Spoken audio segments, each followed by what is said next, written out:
Let me say that again. We are recording. We are so glad that you are here this evening, and we want to thank Abba for creating Covenant Calendar Club and the restoration of all things. We pray that you'll be richly blessed out of the word of the Torah and out of the mouth of our teachers this evening. But before we get started, we'd like to give a greeting and a warm shout out to those that are viewing this on YouTube. So can we take just a minute, everyone, unmute your mics, and let's just shout out a shalom blessing. Blessings, everyone. Shalom. Glad you're here. Blessings to everyone. Everybody. Hallelujah. Welcome. We are truly glad that you're here. And if you'd like to participate in or with Covenant Calendar Club and our discussions afterwards, you can view studythecalendar.com and hook up right from there. So with that being said, let's go ahead and turn the camera over to Tim Ashelford, who's going to be our instructor for this evening, in addition to the Ruach HaKodesh, of course. Yeah, well said, Mario. Well said. Thanks, Mario. Appreciate this. Welcome, everybody. It's going to be an interesting one tonight. This is very exciting for me. Stacy, I want to thank you very much for the prayer. I do appreciate that. Charlene, I want to thank you. This is the end of the slide. I got to back this up. Charlene, I got to thank you for all the work that you have done. It's an incredible amount of work, and I greatly, greatly appreciate it. This is part 2, and we're going to do a very, very, very small little bit of review, and then we're going to jump right into it. It's I'm looking forward to this in a big way. This study is so invigorating for me when I go through it. It just sends chills down my spine. And this is the basic pre-summary from part 1. Yahuwah's requirements thus far. Number 1, enter the land. Number 2, observe Passover, and that would be Abib 14.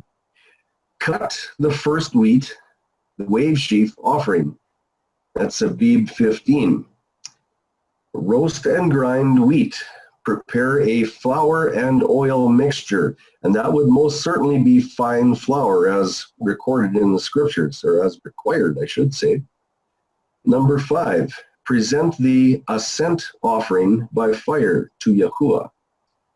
And that ascent is emphasized for a very special reason.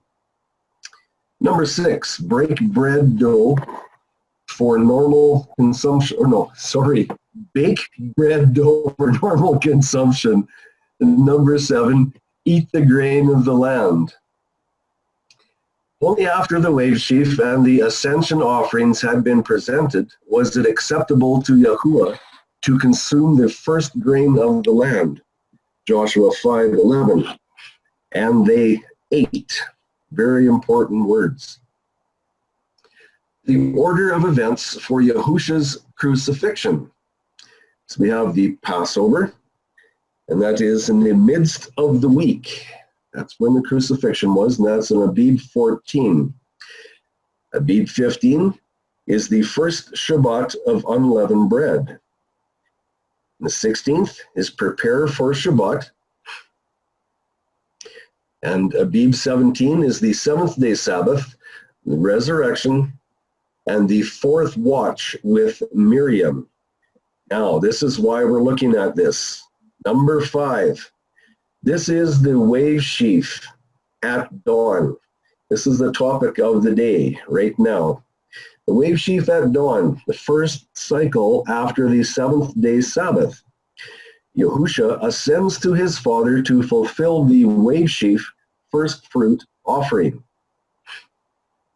And there's the 21st. That is the second unleavened bread Shabbat. Passover festival ends right there. And we look on the 24th. That is the next 7th day Sabbath outside of the Passover festival.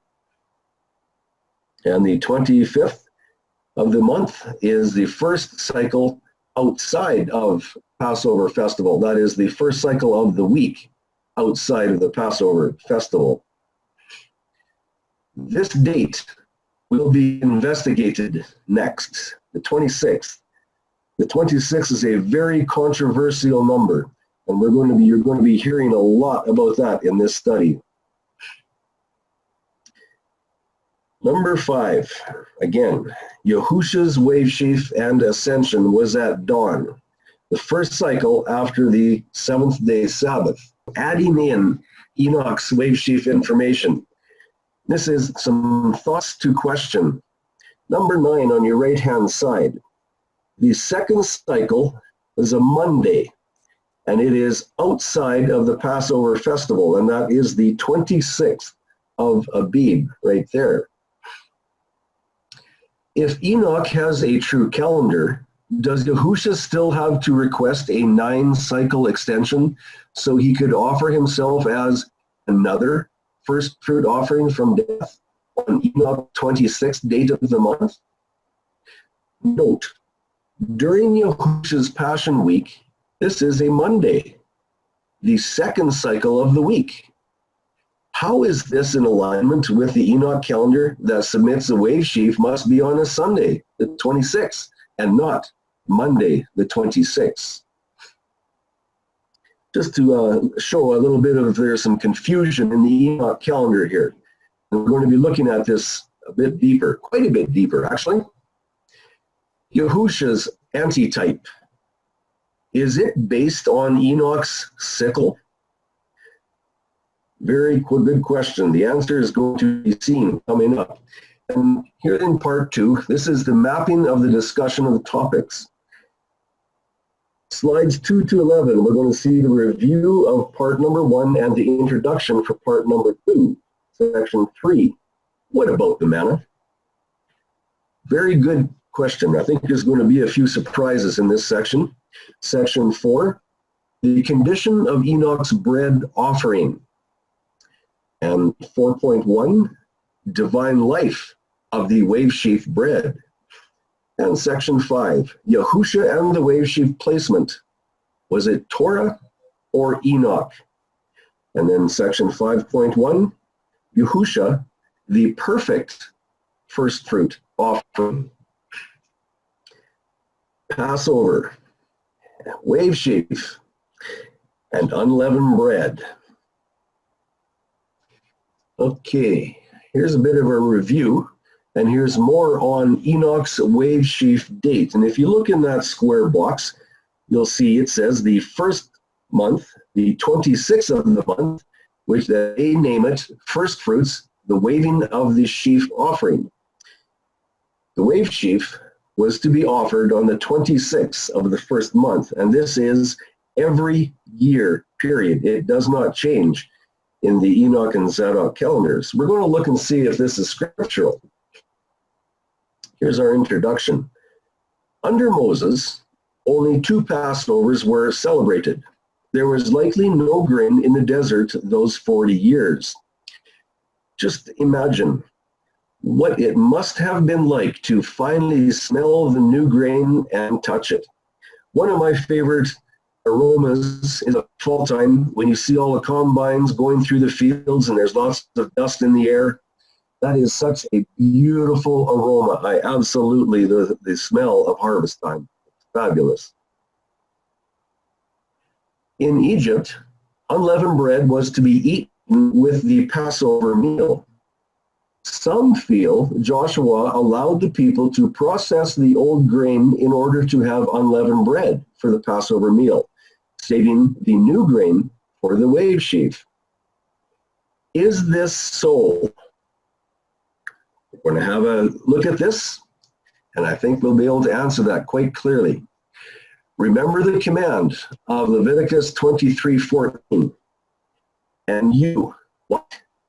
Do not eat 1, bread, 2, roasted grain, 3, fresh grain. This command includes old and new grain, barley and wheat. So on their Passover, they had manna for Passover. One more time for Joshua. Section number 3. just when did the manna cease? And this is some more review. Yisrael enjoys the grain. And they ate of the stored grain of the land on the morrow after the Pesach, unleavened bread and roasted grain on the same day. And that day would be Abib 15, that is the first convocation of unleavened bread. John 5:12. Now we're wondering when the manna stopped. Let's read it. And the manna ceased on the day after they had eaten of the stored grain of the land. And the children of Yisrael no longer had manna, but they ate the food of the land in Canaan that year. So the manna ceased on the day after they ate the grain. For Israel, who ate the grain of the land on Abib 15, there would be no reason to look for manna on Abib 16, the second cycle of the week. What about Enoch's calendar? Do you remember Enoch's quote? The first of the month, or the first month, the 20th of the month, was his first fruits and the waving of the sheaf offering, according to Enoch. The Sickle harvest, as claimed by Enoch's calendar, asserts the wave sheaf offering of first fruits, or the cow to the Shavuot, cannot be performed until Abib 26, hungry or not. And that word hungry has high importance. We're going to be looking at this. While Joshua was quite able to fulfill the Torah's requirements concerning the Feast of Unleavened Bread, the rules of Enoch's calendar would have prevented Joshua from obedience to Yahuwah, causing everyone to sin as well. And the question, how hungry would they have been having to wait till Abib 26 to eat and enjoy any of the harvest? They would have been hungry in my estimation. This is Enoch's dilemma, not Joshua's. Enoch's harvest could not begin until Abib 26. Enoch's people could not eat any grain until the Abib 26 harvest begins. And we read in that verse that they're not to eat any grain whatsoever. So what is Enoch going to do between the time that Joshua ate the grain on the 15th of Abib and Abib 26? Where is Enoch going to get his food to feed people? Enoch could not eat unleavened bread as commanded by Yahuwah during the Feast of Unleavened Bread. Why? Because there was no grain and no manna. Why no grain? Because Yahuwah had commanded that the grain was not to be eaten until the wave sheaf was performed. And Enoch says that can't happen until the 26th. So there was no grain to be eaten, and yet Joshua ate the grain on Abib 15 and the manna stopped afterwards. So there was no grain and no manna for Enoch. Enoch could only claim Abib 15 for eating manna. Then what? Hunger? Would that be one day of Feast of Unleavened Manna for unleavened bread? Remember, on Abib 16 is when the manna stopped. It just didn't show up. So there is your one day that Enoch could have eaten manna for unleavened bread. Does Enoch believe that people should have been tempted by Yahuwah to abstain from the coveted grain, which they had not eaten for 40 years, for 11 more days before they could begin Enoch's harvest and satisfy their hunger? How many statutes have been broken thus far? Section number 4. If Joshua observed the wave sheaf festival according to Enoch's calendar, what would be the condition of the bread if not offered until Abib 26? And more specifically, what kind of problem will this create? We know there was a restriction for eating grain of any kind until after the wave sheaf had been presented. That's why Joshua performed the wave sheaf according to statute, so they could eat the first batch of bread dough on Abib 15, and that would be the morrow after the seventh day Sabbath, or the Shabbat. The people were then allowed to freely use the grain of the land, only after the wave sheaf ceremony had been performed first. Note, Yahuwah stipulated by statute the wave sheaf ceremony must occur on the first cycle of the week, the day after the seventh day Sabbath. And here's a surprise. Enoch does abide by this stipulation with Joshua and Torah truth to some degree. There's your Shabbat. There is the wave sheaf. Enoch declares it to be on the first day after the seventh day Sabbath. However, there is another problem to consider. What is the difference between Enoch and Joshua? It's the difference between a date and or a day. Those are two very, very distinguished, separate identities. And this is the difference, and it becomes brutally important to understand the difference. A date and or a day are usually not the same. Here's a random example. The 15th day of the first month is not always on a fifth cycle or a Wednesday, like it is on Enoch's calendar. Joshua knew Torah's wave sheaf was always on the day after the 7676 Shabbat, whatever date that may be. Enoch demands that his wave sheaf ceremony must be on a certain date. And that's in opposite to Yahuwah's command for a day. Enoch commands a date. That date being the 26th of the first month. Let's see how it plays out. The Enoch calendar claims the wave sheaf must be performed on Abib 26, not on any other date. Therefore, if Enoch follows the Torah guidelines, no grain can be touched until the Abib 26 wave sheaf. I'm going to read that one more time. If Enoch follows the Torah guidelines, no grain can be touched until the Abib 26 wave sheaf. Does this mean that Joshua broke the Torah statute by defiantly eating the grain of the land on Abib 15? Was Joshua really supposed to store a portion of the first batch of dough until Abib 26? Enoch, are you paying attention? And that would be 11 cycles later to honor Enoch's wave sheaf ceremony. And yes, we need to question this. That is the question, a huge discrepancy between Enoch and the scriptures. Number 4.1, divine life of the wave sheaf bread. Would it really be acceptable to offer Yahuwah bread dough that was 11 days old? That's a pretty interesting picture on the right of all the moldy bread. Or did Joshua perform a second wave sheaf ceremony so there could be acceptable bread?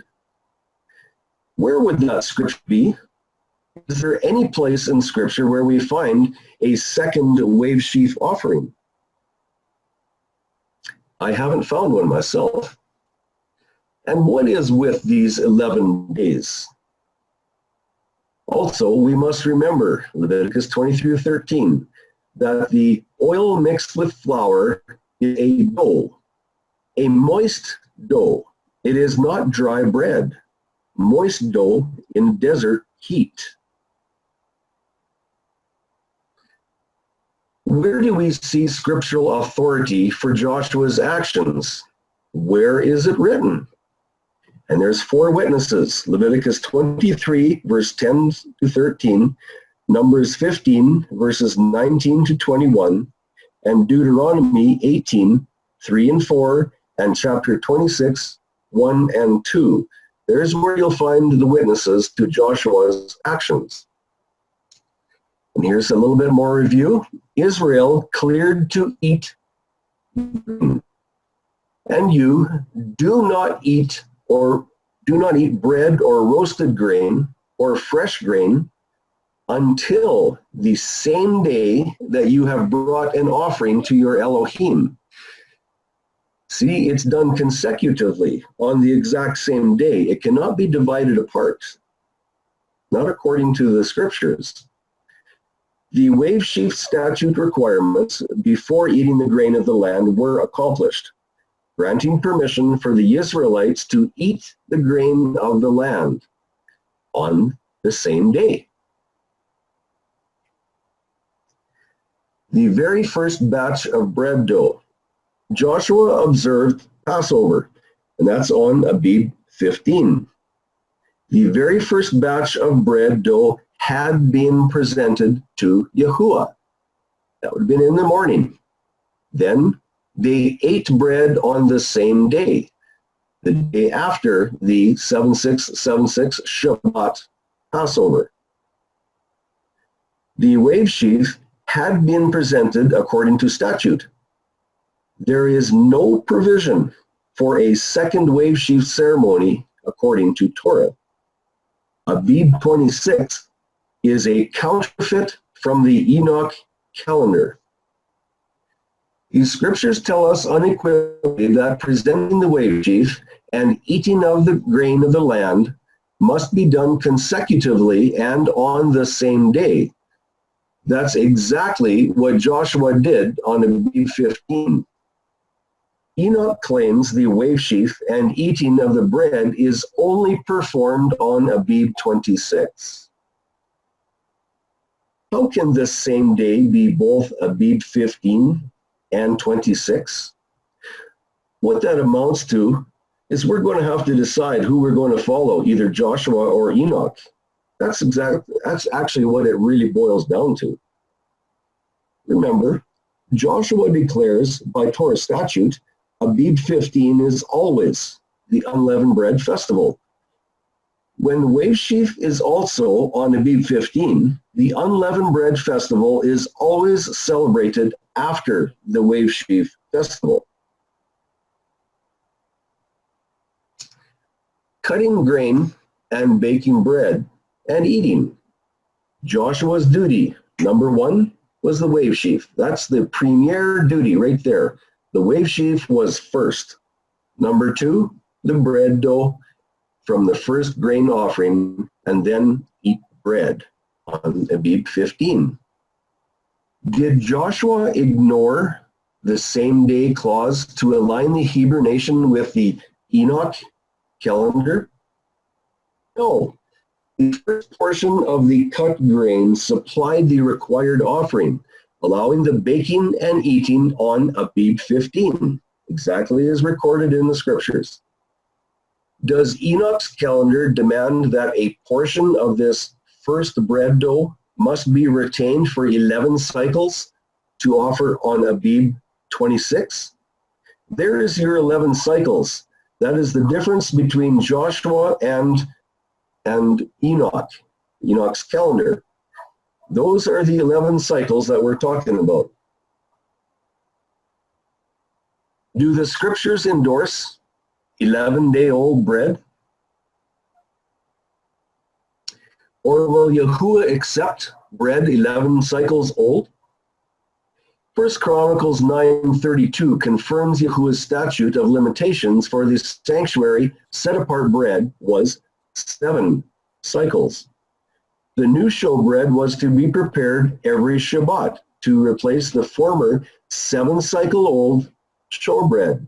That's seen in Leviticus 24:8. So there is the limitation that we find in the scriptures, 7 cycles only. And yet it appears like Enoch needed a lot more than 7 cycles. Is it reasonable that Yahuwah would accept 11-cycle-old stale and or moldy bread dough as the wave sheaf offering? Remember, Bread dough is moist and very prone to mold in a warm climate. Here's some truth. Enoch rightly places the unleavened bread festival on Abib 15 to 21. Now, the huge Enoch dilemma. Number one, Abib 15 is the last day the manna is given, and you can read that in Joshua 5:12. The second big problem, Enoch always places wave sheaf on Abib 26. In this case, 11 days late. Another problem, number three, according to Torah, the grain of the land cannot be touched for any reason until after the wave sheaf ceremony. Number four, how is Enoch supposed to celebrate the Feast of Unleavened Bread? And in it, you would be eating unleavened bread from Abib 15 to 21 as one of the statutes. And how would Enoch not be in violation of cutting the grain before the wave sheaf cycle? How can Enoch eat unleavened bread if he was not to touch the grain? Or not to eat it before the wave sheaf festival? How is that supposed to be done? Seems like a pretty extreme contradiction in terms and commands. Number five dilemma. Is Enoch truthfully fulfilling the Torah type in preparation for the antitype, which represents the first heavenly ascension of Yahusha? We're going to look at this a lot closer later on, and we're going to have a look very close. Section number 5. Did Yahusha observe the wave sheaf first fruit requirements according to Enoch calendar stipulations? Here's a very important note. This section will have Abib calendar slides for Joshua, Yahusha, and Enoch. And note this, a similar slide will return at the end of this study, and it will be a conclusive slide. So the answers that you're going to see here in the next few slides, we're going to see together at the end of the study. 1450 BC, Joshua's Passover, 7th cycle. And you see over here, I hope you can see my cursor, there's the 7th day Sabbath, and here is the 14th of Abib. This is where Joshua's Passover was. We come over here, there's the 15th. This is on the first cycle of the week after the 7th day Sabbath. This is the first Shabbat convocation of unleavened bread, and it is also the wave sheaf presentation on the exact same day. Torah dates are flexible. If you have a Passover on a first cycle, the wave sheaf will be on a first cycle. If you have Passover on a second cycle, the wave sheaf will also be on a first cycle. And if you have a Passover on a third cycle, again, we see the wave sheaf on a first cycle. And it continues. It does not matter what cycle of the week the Passover is on, your wave sheaf will always be on a first cycle of the week. So why are these two here? Why are they highlighted?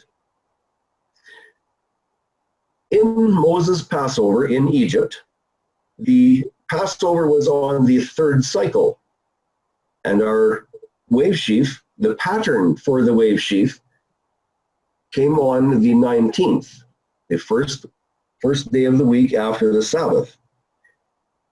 In the crucifixion, you'll see here is the crown of thorns and the cross and the nail. On the crucifixion week, Passover was on the fourth cycle, right here. And yet, Yahusha fulfilled the wave sheaf on the first cycle of the week. It was Abib 18. You need to take note of this. However, every year dating for Enoch's Passover, and you'll notice here, Abib 14, right here in the red, is on the third cycle of the week. Enoch demands that it's on the third cycle of the week each and every year without exception, period.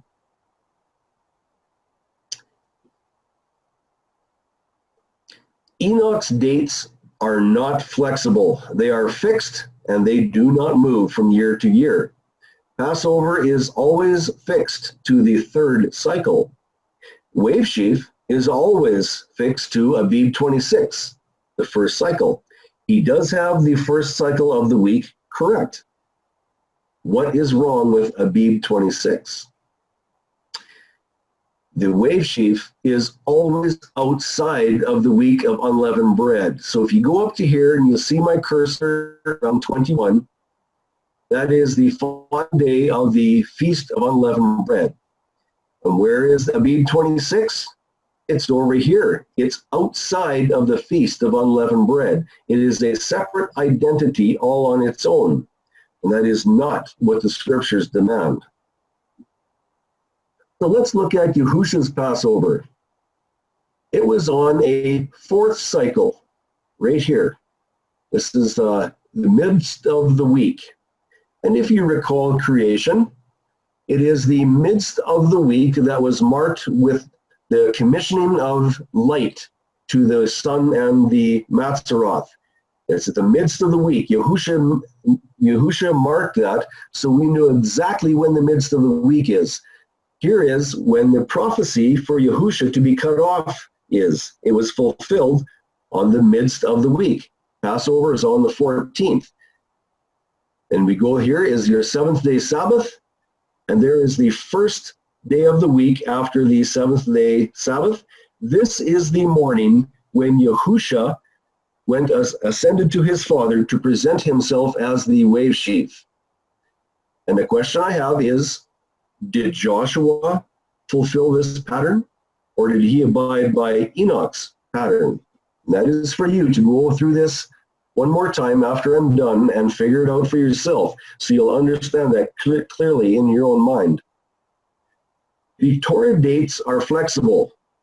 Yahusha died on a fourth cycle, not the third. Not the third as Enoch demands.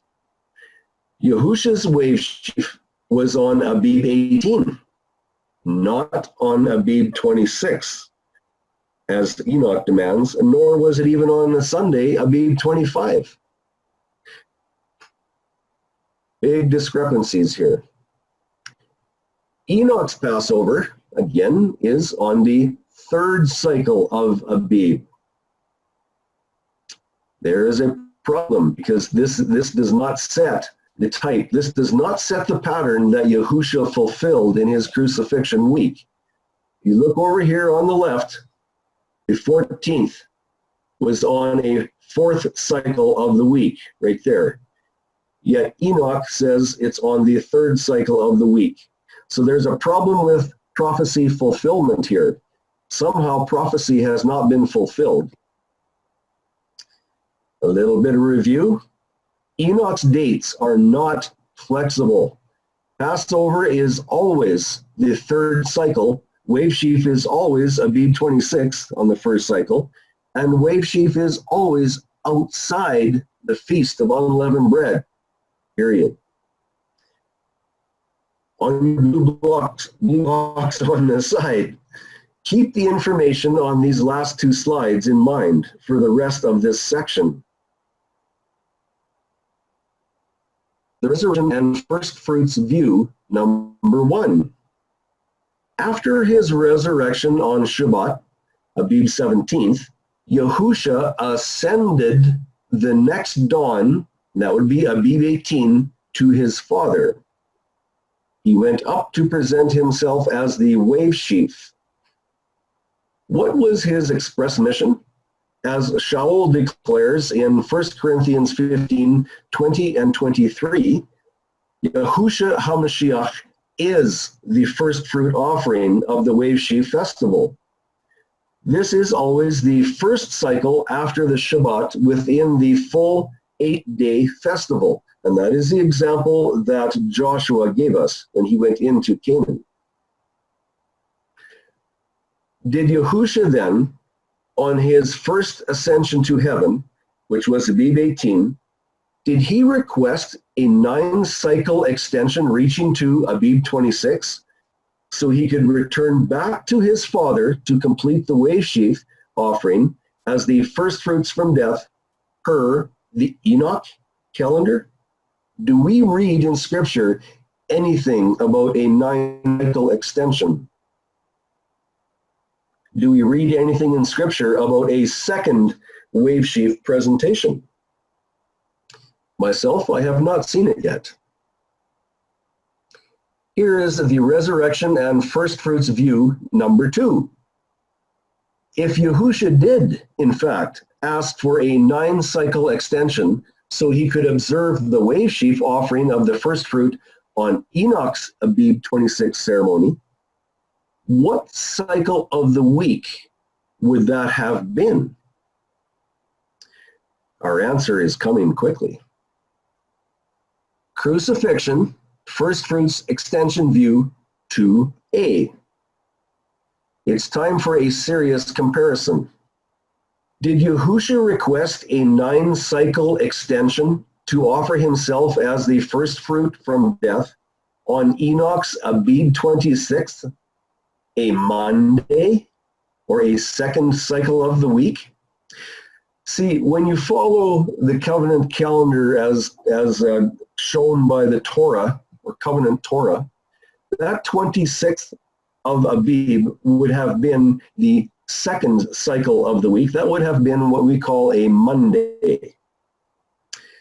So how can we say that Yahusha would have requested a 9-cycle extension so that he could observe Enoch's Abib 26 wave sheaf, and even if it was on a Monday? How could that be? Another controversy with Enoch. Or maybe we should request that Yahusha made it for Abib 25 instead. That would give us a Sunday. But that doesn't agree with Enoch's calendar either. And it certainly doesn't agree with the pattern that Yahusha set. Could Yahusha abide by either a Zadok or Enoch date for his ascension? Absolutely not. Abib 26 was the second morrow in the next week, outside of the unleavened bread festival. So nothing there coincides with the statutes written in the Torah. Nothing at all. It's totally different and totally separate. Who then attempts to give Enoch and Zadok the right to claim that the wave sheaf of first fruits must be on Abib 26, when for 1,500 years this statute was rehearsed according to Torah so that people would know the prophetic value, yes, prophetic value of this special festival as a very permanent marker for the true Mashiach and his ascension. Every time for 1,500 years when they performed the wave sheaf, it had prophetic value showing when Yahusha was going to ascend to his Father and present himself as the wave sheaf. Was it ever done on Abib 26? Not according to the Scriptures. And Yahusha verified that when he ascended to perform the wave sheaf offering of first fruit on Abib 18, not 26. Why then does Enoch declare Abib 26? For Joshua, his first portion of dough becomes seriously outdated by Abib 26. For Yahusha, fulfilling Enoch's claim for first fruit offering on Abib 26 of the month and the second cycle of the week, which would have been a Monday in pagan terms, is surely breaking the statutes of Yahuwah. So if it's breaking the statutes of Yahuwah, how can we say that we need to follow Enoch's stipulations, which does not follow the Torah? How does this work? I say we need to follow the Scriptures and the Scriptures only. But that's my personal preference. Yahusha, the perfect first fruit offering. What about Yahusha being the perfect offering of the wave sheaf fulfillment? Yahusha, the perfect first fruit, the victory over death. After his resurrection, Yahusha, in the darkness of the fourth watch, restricted Mary Magdalene from touching him when they met. Yahusha could not be defiled by a human prior to presenting himself to Yahuwah as the first fruit offering, the perfect, ultimate sacrifice to fulfill the wave sheaf feast offering. Was Yahusha really a perfect wave sheaf offering? That would be not contaminated by humans? Yes, perfection is important to Yahuwah. Let's read about it. And on that day, when you wave the sheaf, you shall prepare a male lamb 1 year old, a perfect one. That means flawless in each and every way, without exception. A perfect one as a burnt offering to Yahuwah. That is a second witness. Question. Where in the scriptures do we find that Yahusha took specific action to preserve himself as the pure first fruit offering for the wave sheaf presentation? If a human had touched, as in contaminated, Yahusha, prior to presenting himself as the perfect sacrifice, then, number one, he would have been disqualified as the perfect sacrifice. Number two, then, Yahusha would have failed Yahuwah's plan of salvation. Number three, then Yahusha would no longer qualify as the Mashiach. Number four, then consequently, by default, upon the tree, when Yahusha declared, "It has been accomplished," that would have been a total falsehood if he had been contaminated. And if he had been contaminated, he would have been disqualified. That means we would not have a Mashiach and we would have no salvation. Note, Yahusha fulfilled the first fruit offering for wave sheaf at early dawn. He returned from his presentation before Yahuwah. He then readily accepted the adoration and worship of his followers, willingly accepting their touch. See in Mark 16:2, the ladies with their spices came at sunrise to visit the tomb. Matthew 28:9, the ladies departed after hearing the good news from the angel that Yahusha had risen. Now let's read about when he welcomed them. Matthew 28:9, and as they were going to report to his taught ones, see, Yahusha met them, saying, "Greetings." And they came and held him by the feet and did bow to him. There is the human touch that he welcomed. After returning from the courts of heaven, Yahusha could now accept physical contact from his children. What divine event had occurred allowing him human touch? Had Yahusha already presented himself in the courts of heaven to Yahuwah as the pure first fruit offering, fulfilling the antitype wave sheaf statute? Is that the divine event that allowed human touch afterwards, when he readily accepted them and was eager that they touch him? Remember Thomas? He invited him to touch him. Recall this. The date of the first cycle of the week after his resurrection was Abib 18. Zadok and Enoch. Are you paying attention? What would be the situation with Enoch and Zadok, Abib 26? At this point of Abib 18, with Yahusha being contaminated by human touch, that's when he invited them to touch him, when he greeted them saying, "Welcome, greetings." He would then have been contaminated by the human touch. He would still have 9 cycles to complete before fulfilling the Zadok proclaimed wave sheaf, the festival of the first fruit offering on Abib 26. 9 more cycles. Question. As Yahusha did not find it acceptable to be contaminated by human touch before performing the scriptural first fruit offering on Abib 18,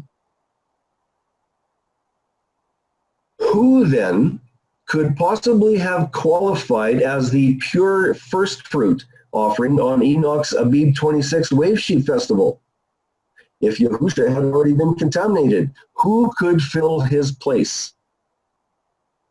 Enoch? Zadok? I don't think so. They were not deity. They could not even come close to replacing the Mashiach. Remember, no pure offering, no Mashiach. Our Mashiach was flawless. No Mashiach, no salvation. Zadok, are you paying attention? Also, ponder this. When Yahusha mingled with society after his resurrection in the 9 extra days leading up to Enoch's Abib 26 Wave Sheaf Festival, is it even possible that Yahusha could have remained uncontaminated? What about those 9 extra days leading to Enoch's Abib 26? I think that would be a great problem when Yahusha had already greeted them and asked them to touch him. Could it be Lucifer, the father of lies, is promoting these evil Zadok, Enoch calendar deceptions to disqualify our salvation? Is following the Torah perfectly and completely a salvational issue?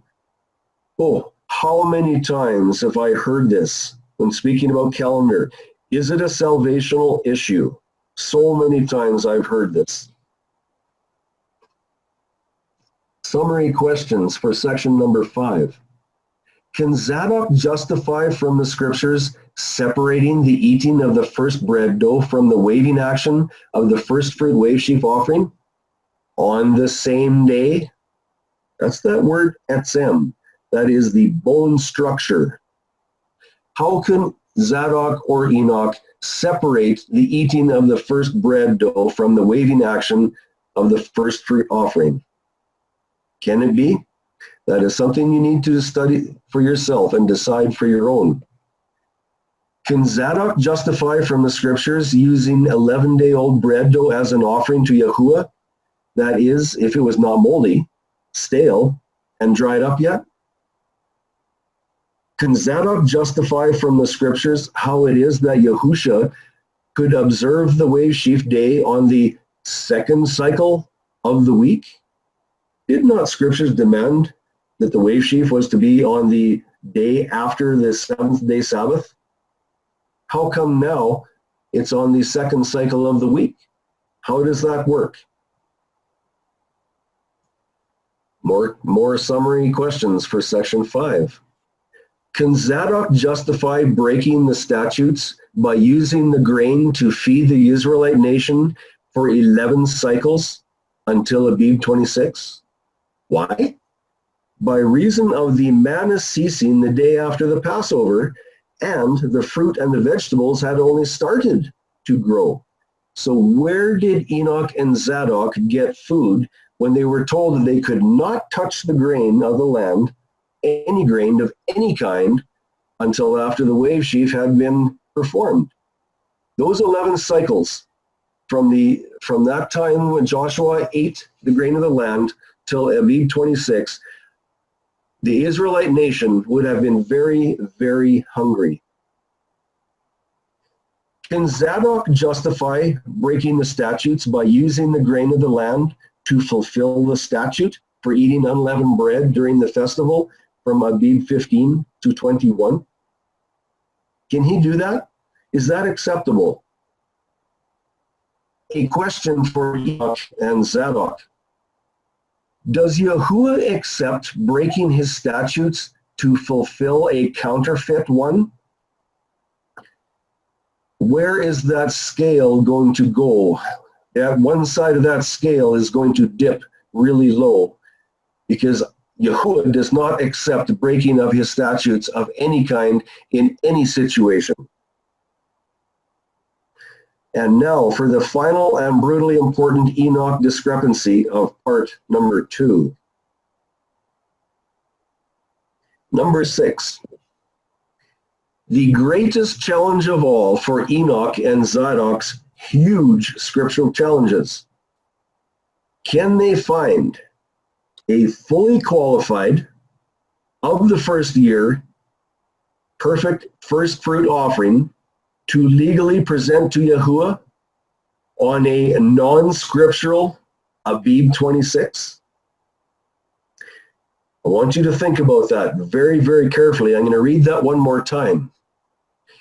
The greatest challenge of all for Enoch and Zadok's huge scriptural challenges. Can they find a fully qualified, of the first year, perfect first fruit offering to legally present to Yahuwah on a non-scriptural Abib 26? There's something severely wrong with this picture. Are there any candidates? Enoch, Zadok? Let's revisit the slide calendars one more time. This is not going to be a review at this moment. Let's pick up some facts between Enoch and the Covenant Torah calendar witnesses. Here is a summary. Enoch does not recognize a Sabbath or a fourth cycle Passover. He does not accept that, and that is what is written in the scriptures. However, Enoch declares he's above that. Enoch does not accept the wave sheaf observances for Moshe on the 19th, for Joshua on the 15th, or for Yahusha on Abib 18th. Enoch does not accept these things that are written in the scriptures. Enoch's wave sheaf is never inside the week of unleavened bread. So why is it that Joshua's example makes absolutely certain that we understand the wave sheaf being inside the Feast of Unleavened Bread? That is the example that Joshua has given us. Here's some interesting pictures. Right down in the middle there, we have a shattered set of 10 Commandments. Enoch is without Torah. Enoch cannot accept the wave sheaf being on the 19th. Enoch cannot accept the wave sheaf being on the 18th in the crucifixion week. So neither the Passover in Egypt nor the crucifixion week, Enoch cannot accept those examples. He dictates otherwise. Who are we going to follow? Are we going to follow the scriptures, or are we going to follow Enoch? The proverb, 3 strikes and you're out.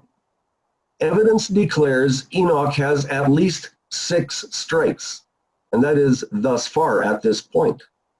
Question, Enoch, is this Torah-lessness? Answer, Enoch, Zadok, and the other 364 affiliates, you are not within the guidelines of covenant Torah.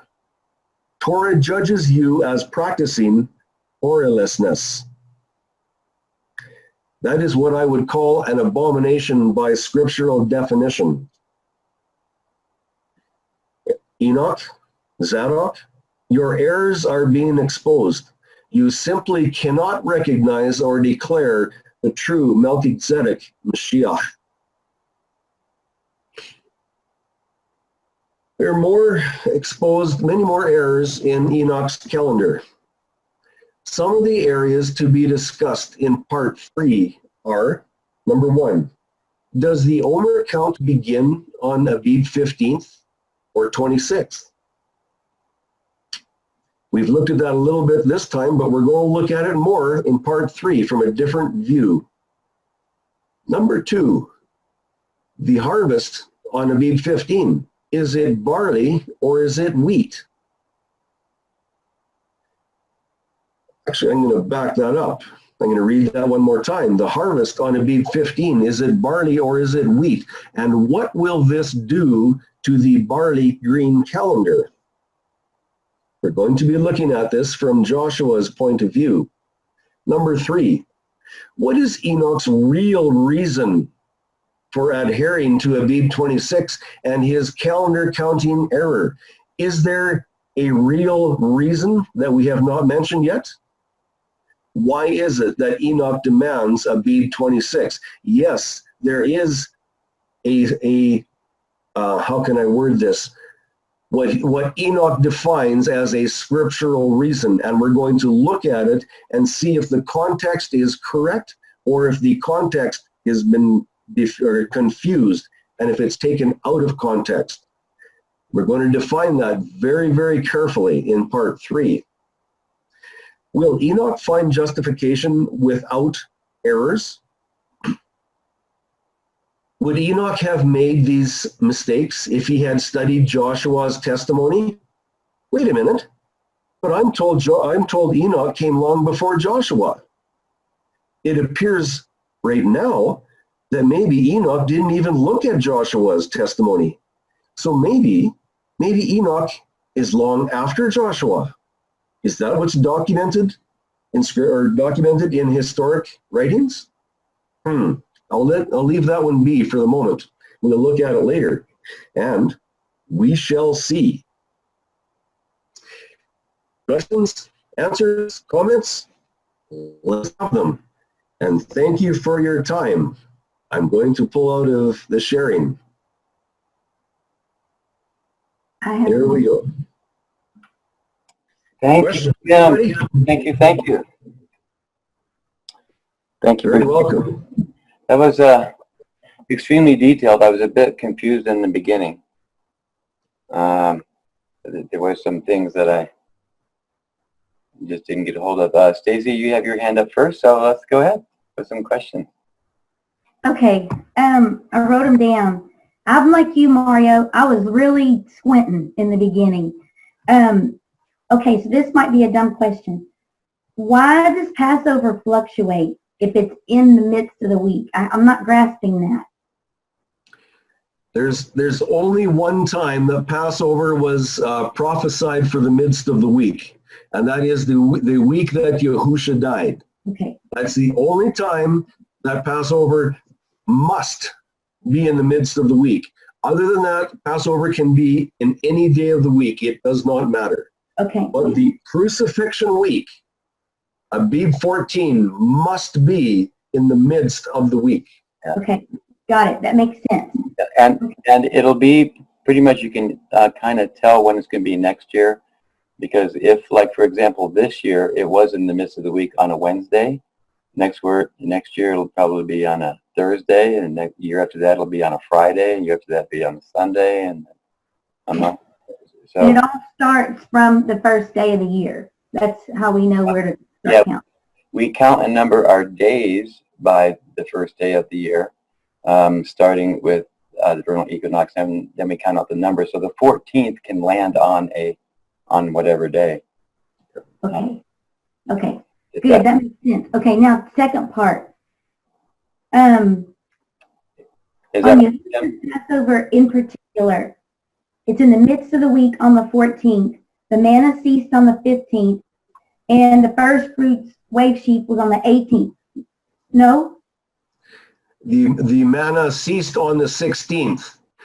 Joshua observed Passover on the seventh day Sabbath. That was Abib 14. Mm-hmm. He observed the wave sheaf and ate the grain of the land on Abib 15. That's the first day of the week. And the Joshua 5:8, I think it says, and on the day after he ate of the grain of the land is when the manna ceased. So that is Abib 16 that the manna ceased. How did it cease? It just didn't show up. So what I'm saying is with Yahusha's Passover. I've got Joshua's, but Yahusha's Passover is confusing me because So yeah, on Yahusha's Passover, it would first fruits would have been on the 18th. So what did they eat? Where in that gap of time, if there was like from the 14th, the manna would have stopped. And I know I'm thinking of Joshua as a picture going forward. So what's the deal with the 15th, 16th, and the 17th? That gap in time as far as before the grain was offered, or with Yahusha's that stopped? With Yahusha's Passover, did that stop? Yeah, The only time that they were commanded that they could not eat the grain of the land was for the first year, the first time when Joshua entered into Canaan. That is the only time they could not eat the grain of the land until the wave sheaf had been presented. Okay. All other times after that, had nothing to do with it. Okay, so Joshua's only. That's because it landed on a Shabbat. Okay. All right. So That makes sense. I had gotten that a little bit confused, but it makes sense now. yeah, Thank I think Joshua's lot he's marking out two things when they entered into the land, and that it happened to be on Passover. you. So It's a very, very detailed study, and it's very hard to present all the details it's hard to present one detail without going on 35 rabbit trails to explain it all. It's a serious, hard thing to do. So my advice, my advice is please go back and study it yourself at your convenience when you press the button, and you can go step by step or you can back up. Okay. It's so important to go over it again. Okay. It makes sense now. I was trying to make them all the same, and I get it now. okay, praise Yah, hallelujah. And then we have Frank and Daisy's hand is raised, and Charlene, did you want to comment before or after?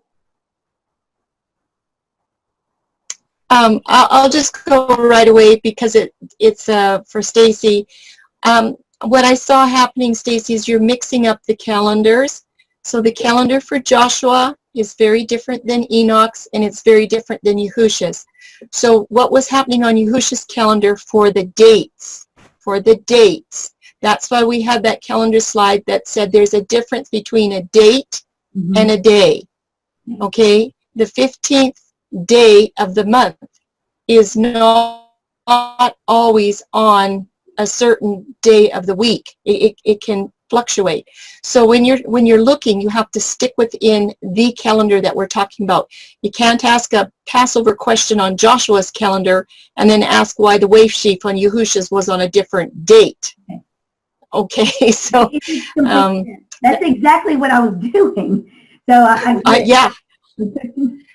Okay. That's why we tried to show the calendar months, each one, and I know maybe we should have let you go a little bit slower just to see that the 14th was on a Sabbath, and then the 14th was on a Tuesday for Moses, and the 14th was on a Wednesday for Yahusha.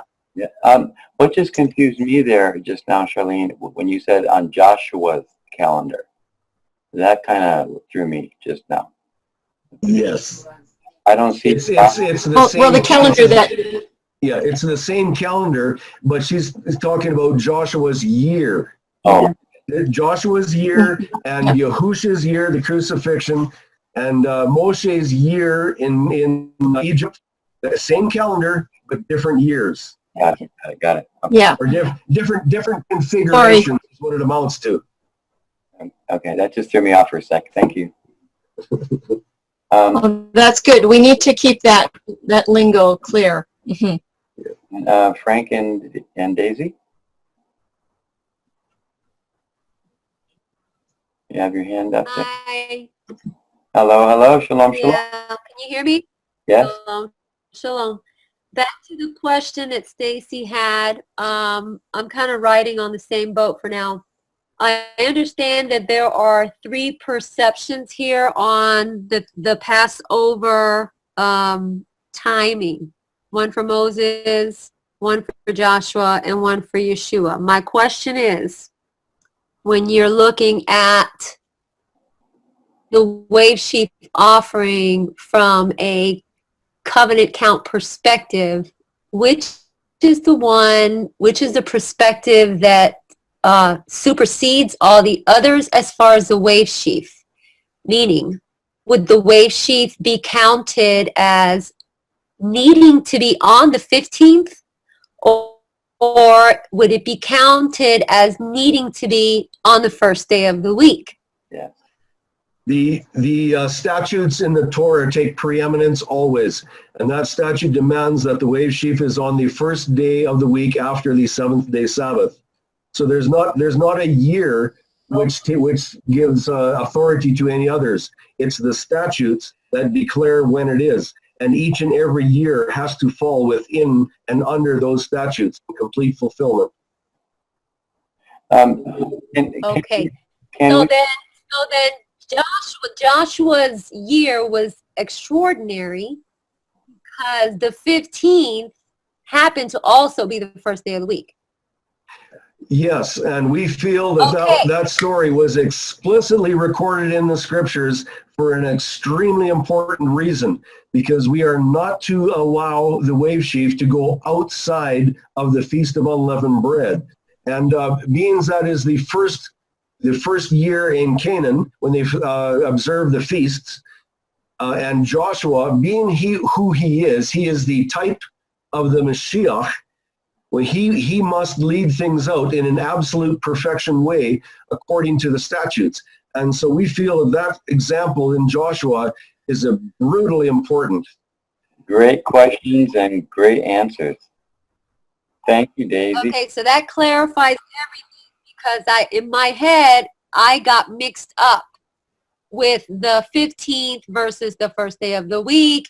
And then there's this other calendar that Yeshua, and now, okay, so knowing that wave sheaf offering has to stay within the boundaries of unleavened bread, and it has to also be on the first day of the week after the first Shabbat, explains why Joshua's year looks so strange. Yes, you got it. Okay, all right, understood. Thank you. Wonderful, wonderful. Charlene? But there's one more thing to that, Daisy, and that's why the Joshua study is so important, and we have it in our major Joshua study. Because Joshua has wave sheaf on the 15th, that completely knocks out wave sheaf being on the 16th day of the first month, which is what most of the feast-keeping congregations are doing. They're using Passover on the 14th, unleavened bread on the 15th, the first day of unleavened bread on the 15th, and then they follow it with first fruits on Abib 16. No matter what, that's the rules, end of story. But this Joshua study shows you that wave sheaf is not married to a date, Abib 16, just like Enoch has married wave sheaf to August, Abib 26. Joshua is showing that wave sheaf is not married to a date. It's married to the first day of the week, like you said, after the Shabbat within the Passover festival. And it's also sad too, my understanding is that on the Enoch calendar, they don't begin the counting on the first day after the equinox either, that they have to wait till the following Wednesday to even begin the count. I mean, that's, I don't know where that comes from, but is that a correct understanding, those of you that know more about Enoch than I do? By studying, well, Mario, that comes from, remember we showed the slide where they say that the week has to start on the fourth cycle of the week. That's the major teaching. There are other teachings now, but this is the most popular one, where they say that the first month has to start on the fourth cycle. It's a rule. Don't know where they got the rule from, but if you remember, we showed that slide last time. Go ahead, Tim. Yeah, my understanding from the study I have seen on this topic is that the year resets every year to start on the fourth cycle of the week, according to the Dead Sea Scrolls, which is Enoch and Zadok. Now, how that works, I don't understand how they can declare that, because there will inevitably be a week that it is not fulfilled, that does not have a seventh-day Sabbath to fulfill it, to complete it. It's inevitable at the end of the year. Good question. Anybody? Yeah, Frank and Daisy, have your hand up again. Were you done, Tim? I'm sorry. Yeah. Frank, Daisy? This is good because this clarified and shows how we kind of arbitrarily just take it for common knowledge that these Passovers, you know, everybody had them on the same way, in the same day, in the same year. But it really shows, when you put those calendars up there, it shows how different they were, from Moses to Joshua to Yeshua. That you know, the way the days fell is what I'm saying. The way the days, you know, marked off on the counts and the cycle is very, very interesting. And another thing is, as far as the Enoch and Zadok thing, I do know that some of the Enoch people in the Midwest, they actually add a week every 3 years to their calendar. Yeah, that's another exposure of a counterfeit. If you look in 1 Colossians chapter 27, pretty much all of the calendars out there add a extra month, a 13th month, what they call an Adar bet in their calendars, which that is evidence that it's a false calendar, because Abba created captains over each of the 12 months. There wasn't a 13th month in there. And then they use one passage in Ezekiel that says that Ezekiel laid on this side this many days for Judah and this many days for Israel, and that somehow has something to do with the calendar. And so with all these Mickey Mouse math, you can prove that there was a 31-day month in Ezekiel. But if you add those numbers together, the numerical value of laying on each of those sides, each of it, or his side for each of the houses, the numerical value is for the redemption shekel. So it's about their redemption, not about it. It has nothing to do with a calendar anywhere. So yeah, 13th month is a dead giveaway. But yeah, Charlene, is your hand raised? Yeah, Mario, that's a really good point. You know, while we kind of pass a judgment on the calendars that are using the moon month, that they have to intercalate at a 13th month every 3 years, let's not forget that Enoch is doing the same thing, only they're intercalating a week. And, you know, it really is no different. They've got the same problems as the other counterfeit calendars do, but yet at the same time, it is one of the closest counterfeits to Covenant Torah calendar. Good point. Yeah, It's also interesting that the Julian calendar has to intercalate 1 week every 3 years also.